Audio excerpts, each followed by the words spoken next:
नमस्कार, मी रुचिता. ॲग्रोनमध्ये आपल्या सर्वांचं स्वागत. जानेवारी महिना लागला, आता उन्हाळी भुईमुगाच्या पेरणीची लगबग सुरू होते. पण योग्य वाण आणि सुधारित पद्धतीनुसार लागवड केली तर चांगलं उत्पादन मिळू शकतं.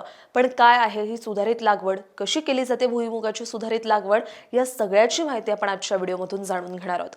उन्हाळी भुईमुगाच्या लागवडीसाठी 15 जानेवारी ते 15 फेब्रुवारीचा काळ चांगला मानला जातो. जसजसा उशीर होतो तशी उत्पादनात घट व्हायला लागते. तसंच भुईमुगासोबत तीळ, बाजरी, मूग, चवळी ही पिकं आंतरपिकं म्हणून किंवा मिश्र पिकं म्हणून घेतल्यास चांगला फायदा मिळतो. आता पाहूयात भुईमुगासाठी कशा प्रकारची जमीन गरजेची असते ते.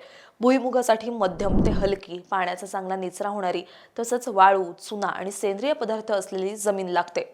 खूप भारी, चिकट आणि कडक होणाऱ्या जमिनीत शेंगांची वाढ चांगली होत नाही आणि शेंगा कुडण्याचं प्रमाण वाढतं. त्यामुळे अशा जमिनीत भुईमुगाची लागवड करू नये. तसंच भुईमुगासाठी भरपूर सूर्यप्रकाश आणि उबदार हवामान लागतं. तर पिकाच्या कायिक वाढीसाठी 27 ते 30 अंश सेल्सिअस तापमान लागतं. यानंतर आपण भुईमुगासाठी जमिनीची मशागत कशी करायची ते समजून घेऊयात. भुईमुग पिकाची मुळं, उपमुळं आणि मुळांवरील गाठींची योग्य वाढ होण्यासाठी जमीन मऊ आणि भुसभुशीत असणं गरजेचं असतं. त्यामुळे लागवडीपूर्वी बैलजोडी किंवा ट्रॅक्टरच्या साहाय्याने 15 ते 20 सेंटीमीटर खोल नांगरट करावी, पण जास्त खोल नांगरणी टाळावी. शेतामध्ये कुळवाच्या 2 ते 3 पाळ्या द्याव्यात आणि शेवटच्या कुळवणीआधी चांगलं कुजलेलं शेणखत हेक्टरी 5 ते 7 टन या प्रमाणात द्यावं. परंतु पेरणीच्या पूर्वी महत्त्वाची असते ती बीज प्रक्रिया.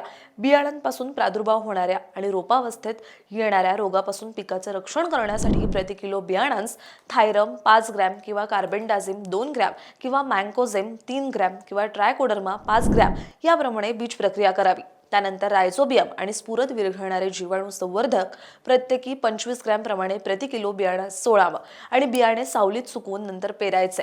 आता पेरणीसाठी नेमकी किती बियाणं लागतात तेही समजून घेऊयात. लहान आकाराच्या वाणासाठी हेक्टरी 100 किलो, मध्यम आकाराच्या वाणासाठी 125 किलो, तर टपोऱ्या वाणासाठी 150 किलो बियाणं लागतं. उन्हाळी भुईमुगासाठी कोणतं वाण वापरायचं यासाठी आमचा आधीचा व्हिडिओ नक्की बघा. त्याची लिंक डिस्क्रिप्शन बॉक्समध्ये दिलेली आहे. यानंतर आपण उन्हाळी भुईमुगाच्या लागवडीची माहिती घेऊयात. पेरणी करताना 2 ओळीत 30 सेंटीमीटर आणि 2 रोपात 10 सेंटीमीटर इतकं अंतर ठेवून पेरणी करायची आहे, जेणेकरून हेक्टरी रोपांची संख्या 3.33 लाख इतकी राखता येईल.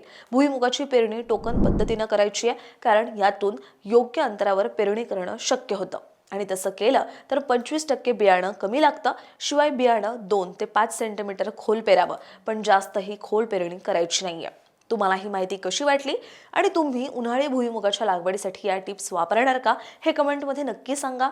आणि अशाच शेतीविषयक आणि नवनवीन माहितीसाठी ॲग्रोवनला सबस्क्राईब आणि फॉलो करायला विसरू नका.